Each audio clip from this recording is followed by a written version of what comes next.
Bonjour tout le monde, voici une petite vidéo afin de vous présenter donc le dernier album que je viens de terminer. Donc la structure, j'ai suivi le tuto de Béatrice de la chaîne YouTube Béatrice Juste du Scrap. Donc il s'agit du tuto de l'album Zigzag. Vous retrouverez le lien donc pour faire cet album en barre d'infos. En ce qui concerne la collection de papier, c'est une collection que j'avais achetée chez Ange Scrap Création. Mais malheureusement, je ne me souviens plus du nom de la collection de papier, mais c'est une collection très très shabby, donc dans les tons rose, beige, brun. Voilà, quelque chose de vraiment très très doux. Ensuite, pour la couverture, donc vous voyez que j'ai utilisé donc pour faire les formes du faux livre les très très beaux dies Hertfeld. Donc pour pouvoir réaliser cette couverture, j'ai utilisé donc ces deux sets là.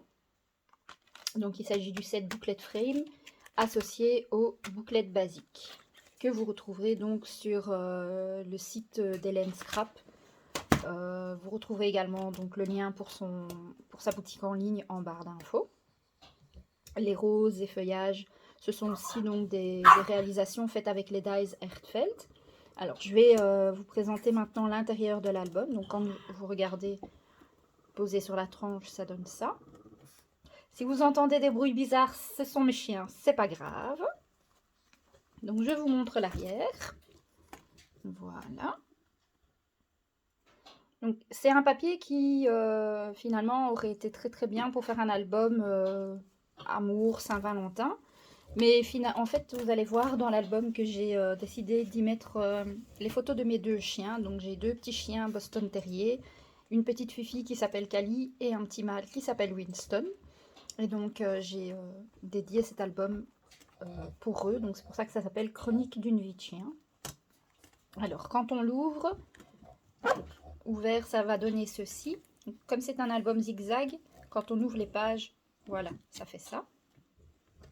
Mais je vais vous le montrer couché, ce sera plus facile.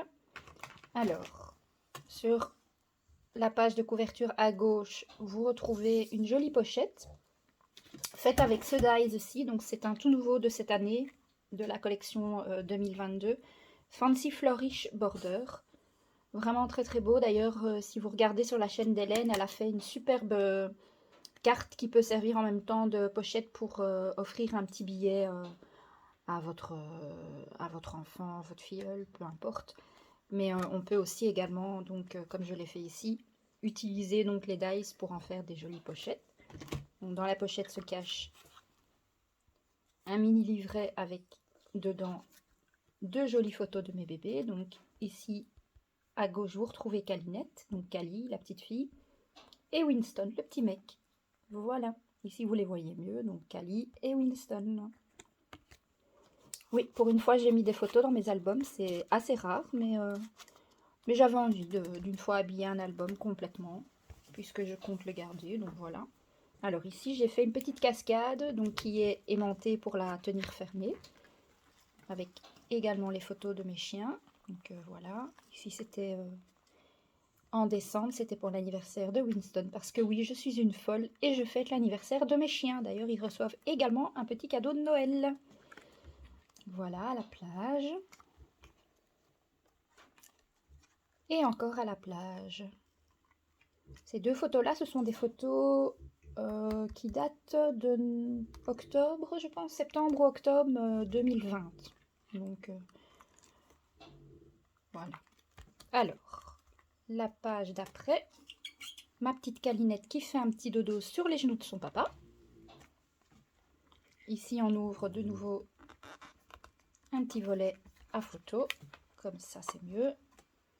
Voilà. Donc, j'ai mis des petites photos parce que je voulais que quand le rabat est fermé, je voulais qu'on ne voit pas justement de photos qui dépassent. Donc voilà, avec leur petit pull. Alors, ensuite, à l'intérieur, mon doudou, donc Winston, le petit mâle, qui fait un gros dodo. Alors, pour faire cette pochette-ci, j'ai aussi utilisé un très beau dies Herfeld. Il s'agit du Fancy Fold Pocket and Accent. Donc c'est celui-ci. Voilà.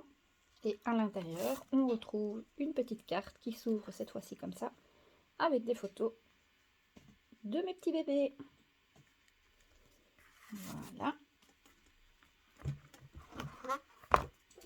Voilà, une jolie photo des deux ensemble. Et voici encore une jolie photo avec un petit sentiment qui était dans la collection de papier, donc que j'ai simplement détouré et mis en relief avec de la mousse 3D. Alors maintenant, je vais vous montrer de l'autre côté des pages. Voilà. Alors, il y a pas longtemps, début janvier, je pense, on a eu quelques jours de neige, donc on a profité pour faire des petites promenades ici dans les environs, et c'est là que j'ai pris les deux jolies photos que vous voyez là. Mon doudou dans son pull. Voilà. Donc c'est un album tout simple, hein. Vraiment pas trop de fioritures à l'intérieur. Alors maintenant, je voudrais votre avis parce que je l'ai montré à mon chéri qui m'a dit que la couverture fait un peu couverture de pierre tombale, on va dire ça comme ça. Donc lui, il a l'impression qu'on dirait un album posthume. Or, mes chiens vont très bien, je vous rassure. Donc je ne sais pas ce que vous en pensez. Enfin, moi, c'est vrai que j'ai pas, à la base, pour pas vous le cacher, j'avais pensé, enfin, je ne pensais pas, on va dire plutôt, mettre des photos de mes chiens dans cet album. Au début, je pensais même pas y mettre de photos du tout. C'est au fur et à mesure que j'étais occupée de le réaliser que j'ai eu envie de mettre des photos. Et de manière générale, j'adore scraper mes chiens, donc voilà. Mais du coup, mon chéri me dit que l'effet faux livre, de la dorure, les fleurs, etc., il a plus l'impression qu'on dirait un album posthume. Moi, personnellement, j'ai pas trop ce sentiment, mais qu'est-ce que vous en pensez? Dites-moi ce que vous pensez en barre d'infos. Voilà, je vous laisse et je vous souhaite une bonne après-midi. Bon dimanche les filles.